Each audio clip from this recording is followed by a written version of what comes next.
top-ranked middleweights collide when the number 3 ranked Marvin the Italian Dream Vettori faces off against the number 4 ranked Jared the Killa Gorilla Cannonier. Both guys are looking to get back into title contention. A win here will put them in a really good spot, especially since Pereira's departure to light heavyweight. Vettori, he's a southpaw striker, and he's not the most powerful. He only has 2 wins by knockout or TKO, but he makes up for it with his output. He has a very busy jab that he's going to have to make work for him in this fight, despite a 3.5-inch reach disadvantage. He's really got to outwork Cannonier and widen that gap when it comes to strikes.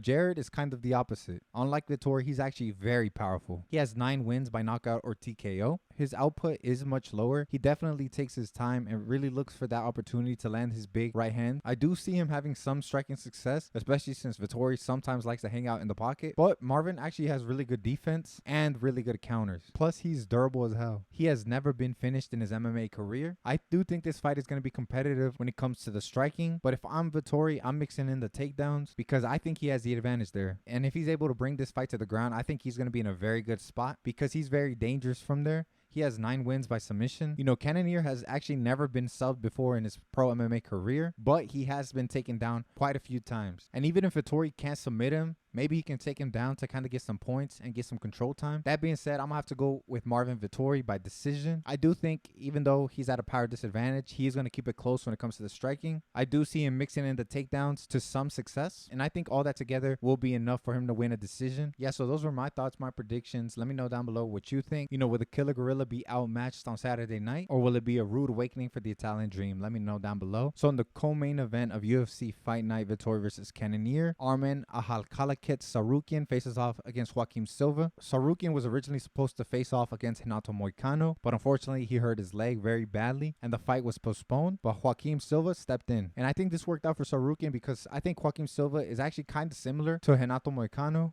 He's a black belt in Brazilian Jiu-Jitsu, but he doesn't tend to shoot for takedowns often. And that's probably because he has a pretty decent striking game himself. He's got pretty good hands and pretty good power. He has 7 wins by knockout or TKO, and I think that's pretty good for a grappler. And like I mentioned earlier, he is a black belt and he has some dangerous jiu-jitsu. He has 3 wins by sub, but in order for him to have a real strong chance of winning at this fight, I think he has to keep this fight on the feet and work his striking. He's the better striker and he is pretty explosive. Those knees down the middle, he should look to throw and to show just to make Arman a little more hesitant when trying to go for those takedowns. But we already know that Arman Sarukian will engage in the takedowns and the wrestling. Arman's striking is getting a little better, but I don't think he should stick around on the feet with Silva. Silva's only got a 50% takedown defense in the UFC so far, and if I'm Arman Sarukian, I'm probably going to test that out real early and real often. If he takes this fight to the ground, he just has to be very mindful of the submissions by Silva. Silva has a pretty active guard. He's pretty dangerous from there. He has to stay very heavy and focus on control and then look to ground and pound and look for those submissions. Unfortunately for Silva, I do think Arman takes him down very often and is able to control him. And I think the threat that Silva brings off his back is going to make Sarukian a little more hesitant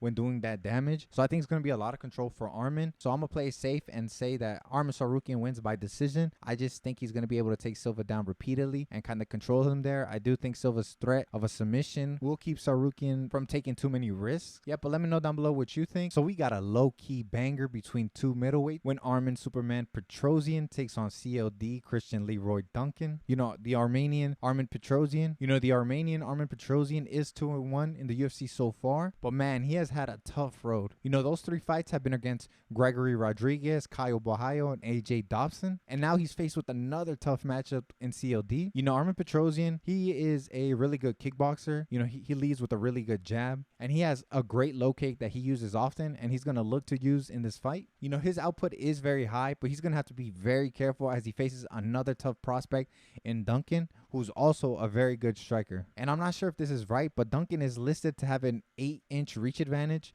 But when I was looking at his fights outside the UFC, he was not listed with a 79-inch reach. It was more like 73, so I'm not exactly sure what's going on there. This is only Christian Duncan's 8th professional fight, and I think on the outside that might look like he's very inexperienced, but do not be fooled. He has a ton of experience. He had 25 amateur fights before turning pro, so he isn't as inexperienced as he seems. He fights very long, and if he does indeed have that big reach advantage, he's going to have to use it. He has really good front kicks to keep his range, and that's another thing. He's really good at keeping that range with his long weapons, with his jabs and his front kicks. He's able to maintain that, and he's got some super explosive knees up the middle battle that he's really going to look to show out. You know, both guys have really good movement and really good footwork.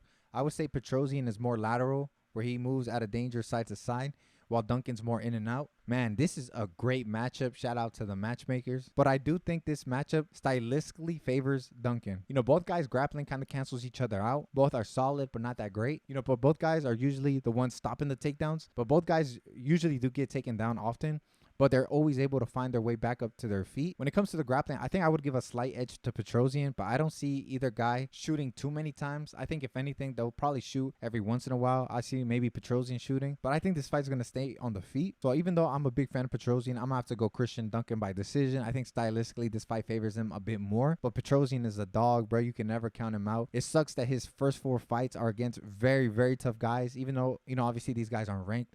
Man, these guys are tough. They're tough competitors, and he's going toe-to-toe with all of them. So I think Duncan by decision, but I wouldn't be upset if Petrosian gets it done. You know, I just think stylistically this benefits Duncan. Petrosian fights more tight, while Christian Duncan fights more at range, and already being taller, but in already having the reach advantage and using those long weapons, those front kicks, I think he's going to be able to keep this fight at his range and land the more damaging shots. But yeah, let me know down below what you think. Leave a comment. Don't forget to like, subscribe, and yeah, it's going to be a great night of fights. Do not forget to tune in, and I'll see you next week.